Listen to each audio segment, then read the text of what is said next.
한결같이 환난과 또 고난과 시련이라고 하는 그런 어려움들이 한결같이 따라다닙니다.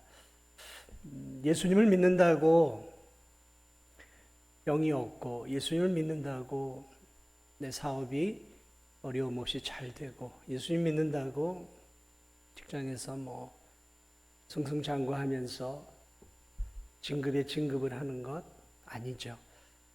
예수님을 잘 믿는 것과 우리가 생각하는 이 세상의 형통은 동일한 것은 아닙니다. 어떤 측면에서 보면 예수님을 믿음으로 사실은 우리의 인생은 더 어려워집니다. 왜냐하면 그때부터는 이제 우리가 마귀를 대적하고 죄악된 세상을 대적하며 우리가 살아야 되기 때문에 예수님을 믿는 그 순간에 이제 우리는 적들이 더 많아진 거예요. 하나님이 우리 편이시긴 하지만 사실은 이제 적들이 더 많아진 거죠. 자, 그러므로 우리의 삶은 고난과 시련과 환난이 예수를 믿든 안 믿든, 믿으면 더 이제 있지만 우리의 삶에는 그런 어려움들이 있죠. 국가도 마찬가지고 민족도 마찬가지예요. 시련 없고 환난 없고 역경이 없는 나라와 민족은 없었습니다. 우리나라가 이 반만년 5천년의 역사를 여기까지 왔지 않습니까? 참 우리나라 보면 지금처럼 이렇게 더 없이 전쟁 없이 잘 산 때가 5천년 역사에 단 한 번도 없어요.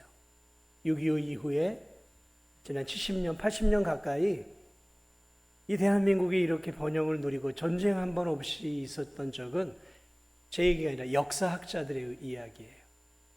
한 번도 없었다는 거죠. 이런 평화, 이런 배부름, 이런 여유, 세계사 속에서 이런 세상 속에서 대한민국이라고 하는 조그마한 나라가 이렇게 세계 속에서 영향력을 끼쳤던 적은 단 한 번도 없었다는 거죠. 놀라운 거죠.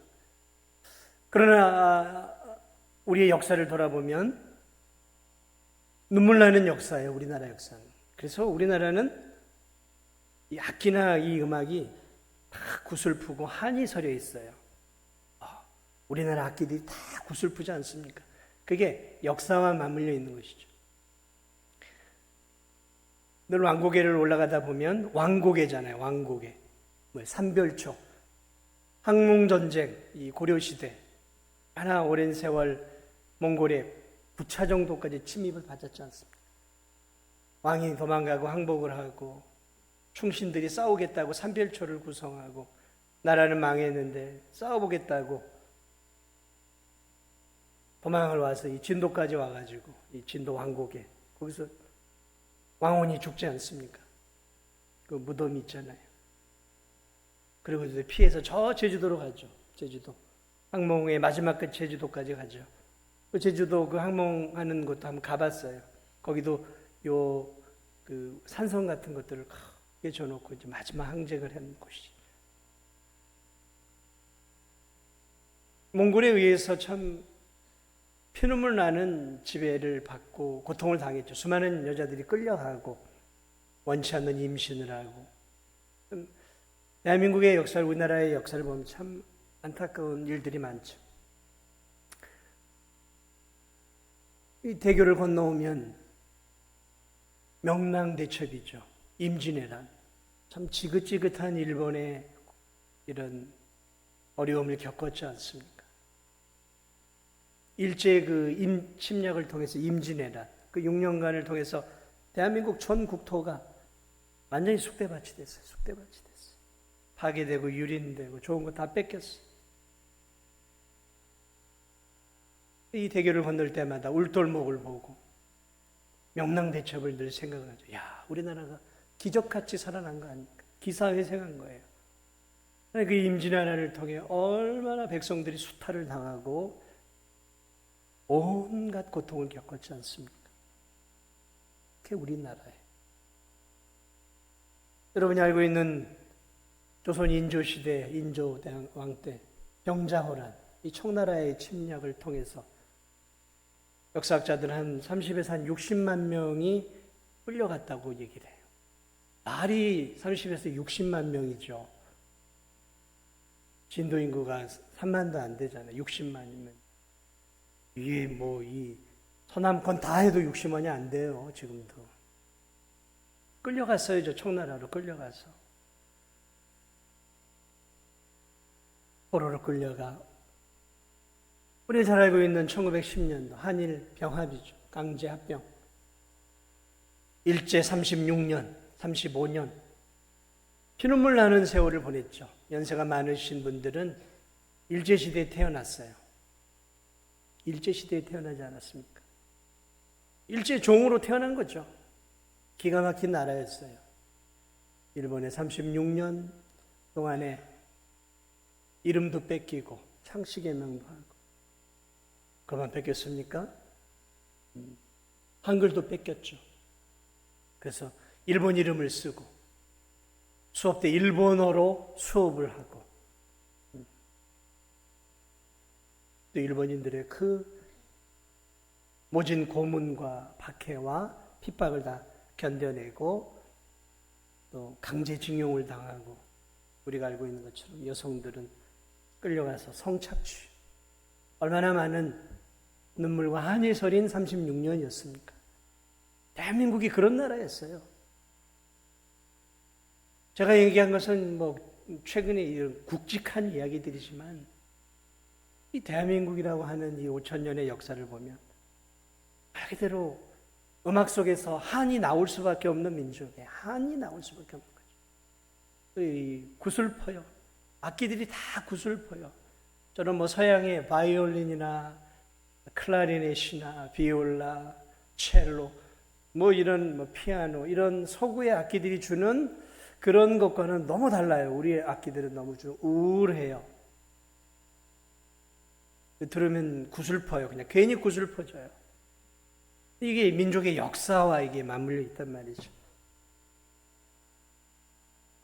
우리나라만이 아니에요. 뭐 많은 나라들이 그런 어려움들을 통해 전쟁사를 통해 그런 시련과 고난 속에서 사라지기도 하고 그것을 이겨내면서 우리나라처럼 이렇게 하나님의 은혜로 오는 나라들이 있죠. 개인사도 마찬가지예요. 내가 50이든 60이든 70이든 내 인생을 되돌아보면 시련과 환난과 역경이 없는 그런 성도들은 아무도 없어요. 그런 사람은 아무도 없어요. 그 누구의 시인처럼 흔들리지 않고 피는 꽃은 없다 그러죠. 흔들리지 않고 피는 꽃이 어디 있습니까? 다 어려움들을 겪으면서 견뎌내면서 이겨내면서 살아온 것이죠. 질병, 교통사고, 경제적인 어려움, 인간관계의 어려움, 가정의 어려움들 이런 어려움들이 크고 작은 어려움들 또는 큰 어려움들 그래서 시편 기자의 고백처럼 사망의 음침한 골짜기와 같은 그런 어려움들을 통과해서 여기까지 오기도 있고 지금도 사망의 음침한 골짜기 가운데 한복판에서 하나님의 은혜를 구하며 살아가고 있는 성도들도 있어요.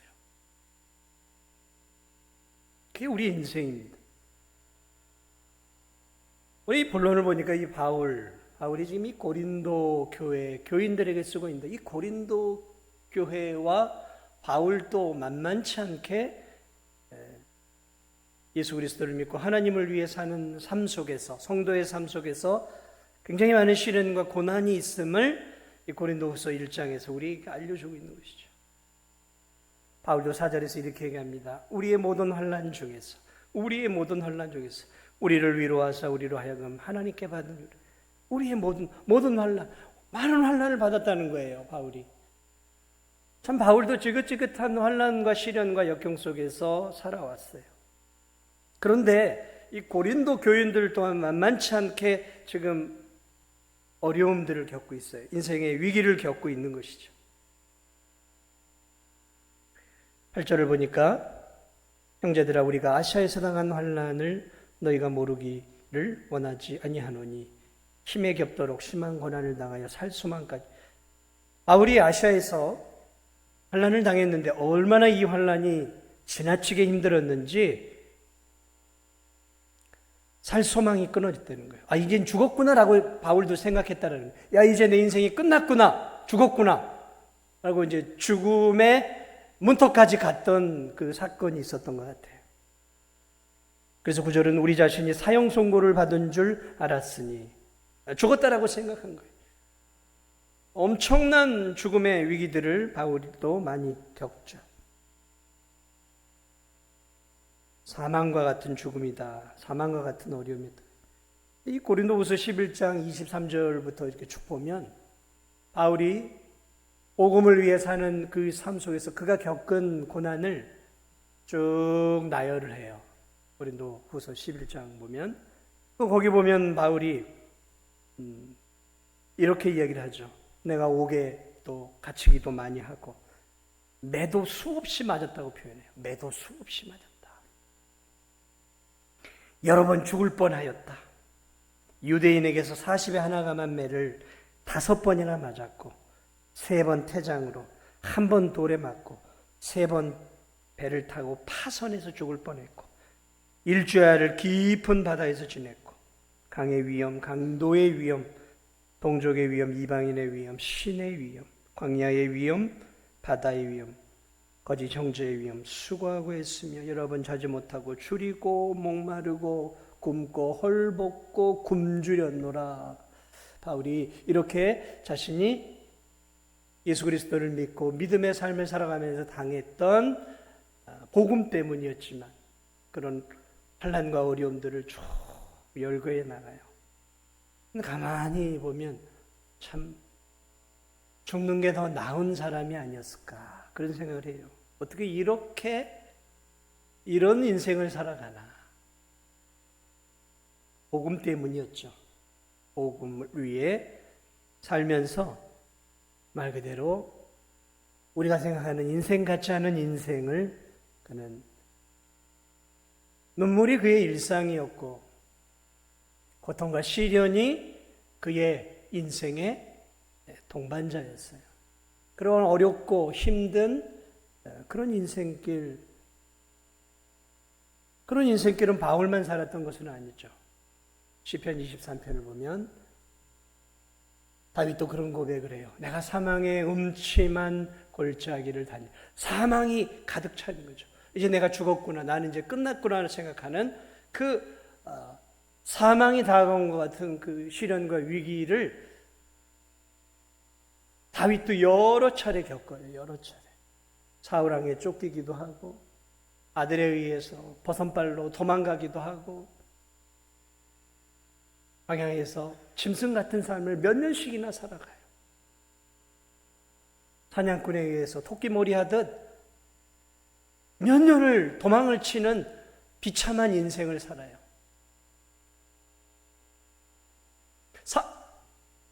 사망과 생명 사이가 종이 한 장 차이인 삶을 살아왔다라는 거죠. 그런데 그런 고백을 하죠. 내가 사망의 음침한 골짜기로 다닐지라도 해를 두려워하지 않는 것은 주께서 나와 함께 하십니다. 그렇습니다. 믿음의 사람들 이런 사망의 음침한 골짜기 같은 삶을 살아냈고 또 살아가고 있어. 크고 작은 인생의 어려움들을 우리가 겪고 있습니다.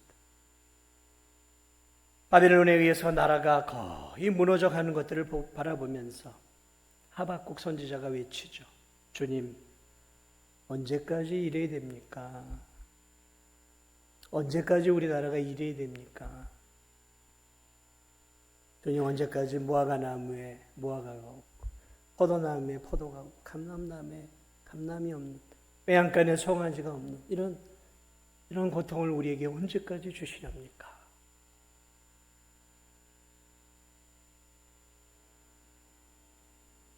예레미야도 그 만국의 소름 가운데서 울며 하나님께 기도해요. 눈물을 흘리며 기도해요. 하나님,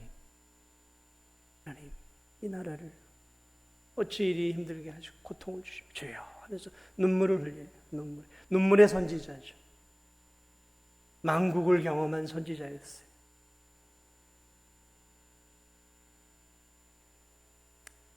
그렇습니다. 이런 어려움이 있을 때마다 결국 믿음을 가졌던 성도들의 공통적인 한 가지 특징이 있어요. 고린도후서에서도 오늘 읽은 것에서도 나오지만 이런 믿음과 환난과 시련과 죽음의 고통과 삶과 죽음 사이에 경계에 있는 성도들이 했던 것은 다른 게 아니었어요.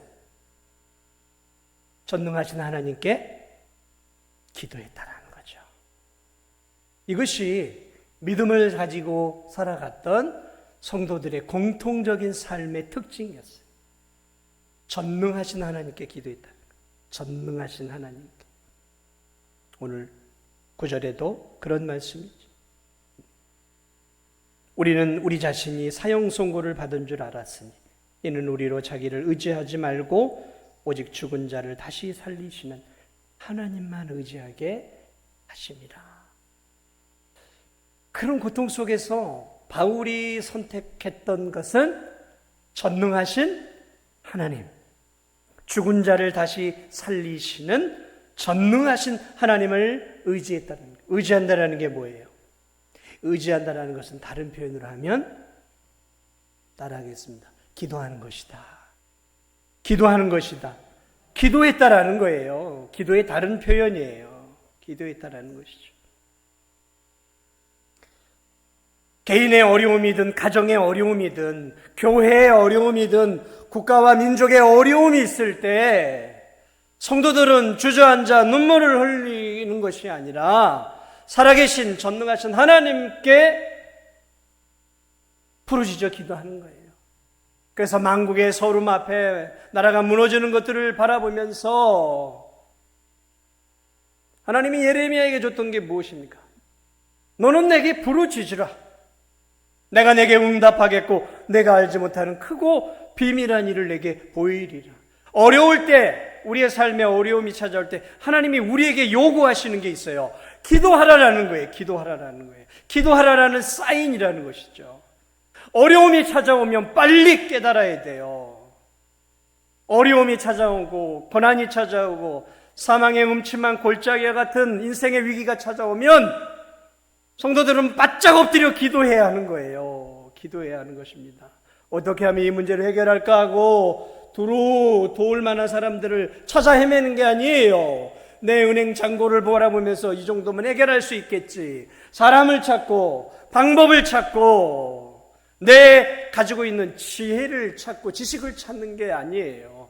믿음을 가졌던 위대한 하나님의 사람들은 위기가 찾아올 때 이것이 하나님께 나아가는 기회인 줄 알고 기도의 자리로 나아갔다는 것이죠. 기도의 자리로 나아갔어요. 하나님이 그랬어요. 이 예레미야에게 울지만 말아라. 울지만 말아라. 만국의 서름으로 울지만 말고 너는 내게 부르짖으라. 그리하면 내가 내게 응답하겠고 네가 알지 못하는 나의 크고 비밀한 계획을 내가 너에게 알려주마. 어렵고 힘들 때마다 주저앉지 마세요. 울지만 마세요. 가슴만 치지 마세요.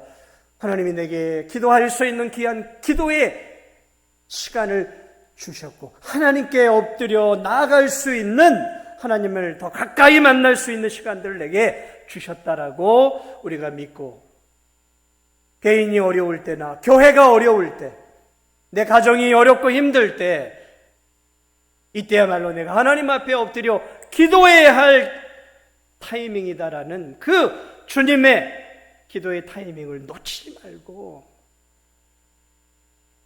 믿음의 선진들처럼 기도의 자리에 갈 수 있는 우리 성도들이 다 되시기 바랍니다. 구하라. 그리하면 너에게 주실 것이요. 찾으라. 그리하면 찾아낼 것이요. 문을 두드리라. 그리하면 열릴 것이니. 누가 말씀하셨어요? 예수님이 말씀했잖아요. 갈급한 우리들, 고난 가운데 있는 우리들, 믿음으로 사는 것이 버겁고 힘겨운 우리들, 복음을 전하면서 또 주님을 위해 살면서 당하는 시련과 어려움을 갖고 있는 우리들에게 야 어렵고 힘드냐? 내게 구해라. 나를 찾으라. 나에게 가까이 나아오라 라고 예수님께서 우리에게 말씀해 주셨어요. 사랑하는 여러분, 오늘 아침에 제가 새벽에 읽은 시편 142편에 보면 다윗이 저 사울왕을 피해서 저 굴을 다니면서 도망을 다니는 가운데 이 시편 142편을 거기에 1절을 보면 이렇게 내가 있어요. 내가 소리내어 여호와께 부르짖으며 소리내어 여호와께 간구하노라. 너무 힘들고 억울하잖아요. 자기는 사울 왕을 위해 충성을 다했는데 사울 왕은 여인들이 사울은 천천히요 다윗은 만만이로도 하니까 그냥 시기심에 의해서 그때부터 다윗을 죽이려고 하죠. 그의 다윗은 한순간에 이렇게 역적이 되어서 광야로 도망을 다니는 비참한 신세로 전락이 돼요. 네. 말할 수 없는 그런 고난 속에서 그가 굴을 피해 다니면서 사울의 그 죽음의 위협을 피해 다니면서 그가 어떻게 기도했냐면 소리내어 기도했다 그러고요. 내가 소리내어 여호와께 부르짖으며 소리내어 여호와께 간구했다 그래요. 여러분, 기도는 여러 종류가 있어요. 근데 여러분, 우리가 잠잠하게 기도하는 것도 때로는 필요해요. 그러나 우리의 기도가 가슴 깊은 곳으로부터 좀 나와야 되는 거예요. 가슴 이 내장으로부터 깊은 곳으로부터 나오는 마음의 울림이 있는 기도를 드려야 돼요. 오늘날 이런 기도가 한국교회에 많이 사그라져 버렸어요. 옛날에는 부르짖는 성도들의 기도가 참 많이 들렸어요. 교회에서도 막 성도들이 기도하면요, 동네 바깥에 있는 사람들은 저 교인들 저거 미쳤다고 할 만큼 간절하게 기도했어요. 이 다윗처럼 소리내어 부르짖어 기도했어요. 왜냐하면 그 고난 속에서 나를 긍휼히 여겨주시고 내 인생의 문제를 해결해 주실 수 있는 분은 하나님밖에 없다라고 믿었기 때문에 하나님만이 소망이고 하나님만이 응답이고 하나님만이 내 인생의 문제를 해결해 줄 수 있는 분이라고 믿었기 때문에 소리내어 기도했어요. 간절하게 기도했어요. 간이 절절하게 기도했어요. 배부가 찢어지는 듯하게 하나님께 외쳤어요. 주님 아니면 살 수 없습니다. 주님 아니면 살 수 없습니다. 여러분, 이런 기도를 언제 드려보셨어요? 주님 없으면 살 수 없습니다. 주여 하면서 이 영혼의 깊은 곳으로부터 우러나오는 간절한 기도. 저는 우리 교회가 이게 회복이 되어야 된다고 봐요. 우리 교회가 이게 회복이 되어야 돼요. 제가 볼 때는 이게 안 돼 있어. 너무 안타까워요. 가슴 깊은 곳으로부터 주님이 없으면 살 수 없는 듯한 간절하게 아버지를 매달리는 그 간절한 기도. 시편 56편 8절을 보면 다윗은 이렇게 이야기합니다. 나의 눈물을 주의 병에 담소서. 그는 눈물의 사람이었어요. 그런 고난 중에서 눈물을 흘리며 기도했어요. 부르짖는 기도만이 아니라 그는 눈물을 흘리며 기도했어요. 얼마나 눈물을 흘렸든지 하나님, 내 기도의 눈물을 주의 병에 담으소서. 주의 병에 담으소서. 그리고 나를 바라보시고 나를 불쌍히 여기셔서 내 눈물의 기도에 응답해 주옵소서. 눈물의 기도였어요. 눈물의 기도. 나의 눈물을 주의 병에 담으소서. 하나님, 내가 하나님만 바라보며 흘리는 이 간절한 눈물의 기도에 응답하여 주옵소서. 그렇습니다. 우리가 알고 있는 위대한 믿음의 성도들은 기도의 사람이었어요. 그들 모두 위기를 겪고 있었고 시련이 있었고 고난이 있었고 때로는 사망과 생명 사이에 백지장 하나밖에 없는 절체절명의 위기를 겪은 성도들이었어요. 그러나 그들은 그 상황 속에서 전능하신 하나님, 죽은 자를 살리시는 그 부활의 능력의 하나님을 바라보면서 하나님 앞에 기도했어요. 시편 126편에 눈물을 흘리며 씨를 뿌리는 자는 기쁨으로 단을 거두리로다. 그렇습니다. 우리가 눈물을 흘리며 기도의 씨를 뿌릴 때 하나님은 그 기도에, 우리의 기도의 눈물에 응답을 주시는 긍휼의 하나님, 자비의 하나님, 은혜의 하나님이심을 여러분 믿으시기 바랍니다. 하나님이 약한 게 있어요. 뭐에 약할까요? 눈물에 약하세요. 눈물에 약하세요. 마음을 담아 그 하나님 앞에 하나님밖에 없습니다 하고 애절하게 눈물을 흘리며 기도의 자리에 나아갈 때, 여러분 눈물이라는 것은 얼마나 고귀한 것입니까? 마음을 담은 눈물, 마음을 담은 눈물, 그것만큼 값진 보석이 저는 없다고 봐요.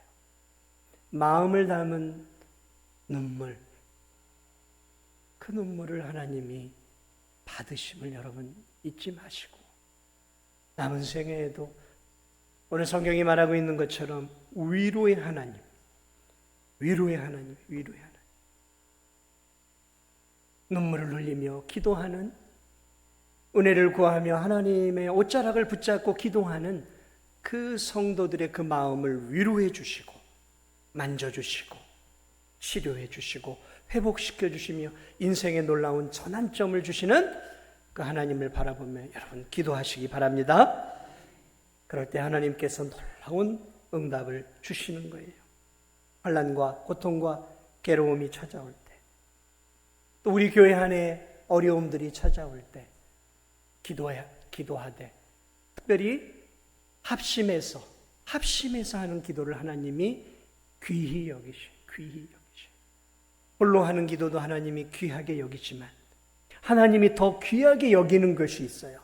그것은 예수 그리스도를 구주로 믿는 주의 자녀들이 한 마음이 되어서 한 뜻이 되어서 함께 합심해 부르짖는 그 기도에 하나님이 응답을 주시는 줄 믿습니다. 그러므로 여러분의 자신의 기도 제목만 가지고 기도하는 삶이 아니라 이렇게 조금만 돌아보세요. 우리 구역 안에, 우리 교회 안에 질병으로, 중병으로, 물질적인 어려움으로, 가정의 어려움들로 힘들어하는 우리 성도들이 얼마나 많이 있습니까? 믿음에 실족한 성도들, 주저앉아 있는 성도들, 홀로 인생의 미래에 대한 불안함을 가지고 살아가고 있는 그런 우리 성도들을 바라보면서 우리가 무엇을 해야 될까요? 중보의 기도를 해야 되는 것이죠. 중보의 기도. 성도의 아픔을 내 아픔처럼, 교회의 문제를 내 문제처럼 여기면서 그들을 위해 내 기도를 하듯이 간절하게 기도하는 것. 주님은 이 합심기도, 함께하는 기도, 그리고 마음을 모아 교회에서 하는 이 기도를 귀하게 여기셔요. 귀하게. 그러면 여러분, 제가 이렇게 예배 설교 후에 합심기도 합시다라고 하는 것을 그냥 가볍게 그냥 의례적인 하나의 것으로 생각하시면 안 돼요. 저는 합심기도, 함께 모여 믿음의 성도들이 기도하는 것에 하나님이 저는 더 빠른 응답을 준다고 믿고 있기 때문에 저는 이 강대에서 우리 성도들과 함께 설교 후에 같이 기도하자고 하는 거예요. 인생의 어려움들이 찾아올 때 나의 문제만이 아니라 교회와 그리고 이 어지러운 나라와 민족을 위해, 선교지를 위해 우리 교우들이 더 합심해 기도하는, 그래서 우리의 기도를 통해 하나님이 역사하시고 그 위로의 하나님이 우리의 연약한, 지치고 상한 우리의 마음을 만져주시고 우리의 믿음을 회복시켜 주시고 우리에게 천국의 산소망을 주시고 또 우리 인생의 문제를 저는 해결해 주시리라 믿습니다. 일제강점기 시절에 우리 그리스도인들이 자주 불렀던 노래가 있어요. 나라 없는 서름, 민족을 빼앗기고 나라를 빼앗기고 이름을 빼앗기고 언어를 빼앗기고 짓밟히고 어려움을 당하면서 믿음의 성도들이 그 어려움 속에서 하나님을 바라보며 불렀던 찬양이 있어요. 그 찬양이 무엇이냐면 천부여 의지없소서예요. 고난 속에서 성도들이 이 찬양을 기도하듯 불렀어요. 천부여 의지 없어서 손들고 옵니다. 그때 그 가사에는 주 나를 학대하시면 나 어찌 서리이까. 그 고통 속에서 하나님께 나아갔어요. 하나님께 저와 우리들이 두 손 들고 어려울 때마다 두 손 들고 살아계신 하나님 앞에 기도하며 우리의 눈물을 닦아주시고 우리의 문제를 해결해 주시고 우리를 위로해 주시는 그 전능하신 하나님, 위로의 하나님, 그 긍휼의 하나님께 이번 한 주도 기도하며 나아가는 그런 우리 귀한 성도들이 되시기를 예수님의 이름으로 축복을 드립니다. 우리 280